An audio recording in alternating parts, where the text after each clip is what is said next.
Hi అండి, welcome to our channel Jyothika ముచ్చట్లు. ఇది వచ్చేసి కొల్హాపూర్ మహాలక్ష్మి అమ్మవారు టెంపుల్ అండి. అమ్మవారు అయితే చాలా బాగుంటుంది, అందరికీ తెలుసు. అయితే ఇక్కడ స్పెషల్ ఏంటి అని పంతులు గారిని, అక్కడ ఉన్న పంతులు గారిని అడిగానమాట.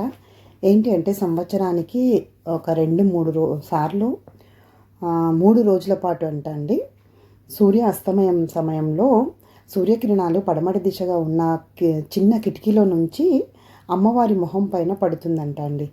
అక్కడ అమ్మవారి దగ్గర సూర్యకిరణాలు లోపలికి కిటికీలో నుంచి లోపలికి పడతాయని చెప్పారనమాట. ఇంకోటి ఏంటంటే ఇక్కడ అమ్మవారిని మహారాష్ట్రలో అంబాభవాని అని పిలుస్తారంట, అంబాబాయి అని పిలుస్తారట. అమ్మవారికి అంబాభవాని, అంబాబాయి అని ఎన్నో పేర్లు ఉన్నాయని అంటున్నారనమాట. ఇంకొకటి ఏంటంటే ఇక్కడ హారతి 5 సార్లు ఇస్తారట. శుక్రవారం మాత్రం స్పెషల్గా ఉంటుందంట. అర్చన కూడా 5 సార్లు ఉంటుంది అని అంటున్నారనమాట. అర్చన అయితే చేస్తూ ఉంటారు. ఇంకా సుప్రభాత సేవ 5 గంటల నుండి సుప్రభాత సేవ, కాగడ హారతి ఉంటుందంటండి. ఇంకా మార్నింగ్ 8 o'clockకి షోడశోపచార పూజ, ఇంకా ఇతర పూజలు ఉంటాయి. మధ్యాహ్నం సాయంత్రం సేజ్ హారతి ఉంటుందంట.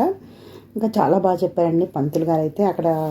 ఇక్కడ శంకరాచార్యుల వారైతే ఆలయాన్ని దర్శించుకున్న తర్వాత ఇక్కడ శ్రీచక్రాన్ని స్థాపించారటండి. ఇంకోటి ఏంటంటే మేము ఇక్కడ శ్రీ సూక్తం అండి ఒక 5 times అయితే మమ్మీ, నేను, తమ్ముడు అలా కూర్చొని ఒక 5 times అయితే శ్రీ సూక్తం చదువుకున్నాం. చాలా మంచిది అని చెప్పడం వల్ల అలా కూర్చొని శ్రీ సూక్తం. పౌర్ణమి రోజు కూడా చాలా బాగా చేస్తారంట. అమ్మవారికి పూజలు అయిన తర్వాత ఊరేగింపు ఉంటుందంట. చాలా బాగుంటుందండి. ఆ పౌర్ణమి రోజు వస్తే బాగుండేది అని అంటున్నారనమాట. అక్కడ పౌర్ణమి రోజు సాయంత్రం ఊరేగింపు ఉంటుందంట. అయితే ఇదంతా బయట అండి. టెంపుల్ అయితే చాలా బాగుంటుందమ్మా, పౌర్ణమి రోజు చూడాలి అమ్మవారిది అని చెప్పారనమాట అక్కడ.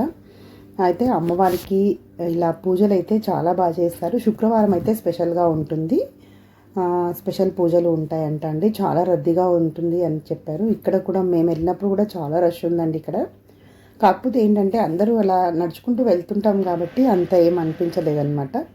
ఇలా అయితే టెంపుల్ అయితే ఇదంతా చూడండి. ఇక్కడ వెంకటేశ్వర స్వామిది ఉందండి చిన్నగా టెంపుల్. అక్కడ పిల్లల పైనకి ఎక్కి మెట్లు చాలా హైట్లో ఉన్నాయన్నమాట.